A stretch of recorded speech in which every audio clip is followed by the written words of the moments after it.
Nantes, a city that prospered from maritime trade, but for more than a century it was also France's largest slave trading port.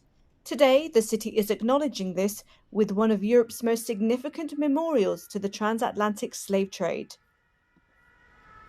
When you come to this place, you face two southern boards on the ground floor, which are coming to relate you a part of history through the vessels' names, and of course the counters, which are all represented here. And you've got there more than 1,700 boats' names represented. So that faces you with the big investment of the port of Nantes and the traders and ship owners into the slave trade in the 18th century. Inside, exhibits include plantation registers, shipping logs, and paintings that document the forced movement of people across continents.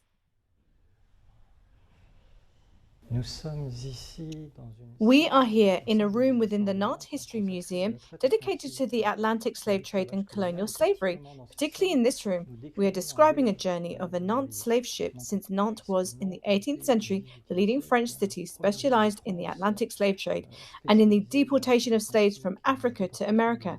It was the fourth largest slave trading city in Europe, and more than 500,000 enslaved people were deported by Nantes ships during the 18th century. The memorial to the abolition of slavery stretches along the banks of the Loire, its design blending into the landscape.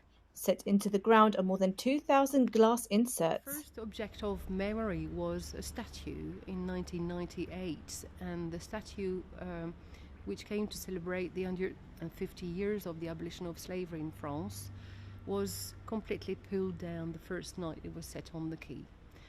So when you think that memory is an easy subject to deal with today, in France it's a big subject for many cities to say, do we keep the names of the ship merchants on the street lanes?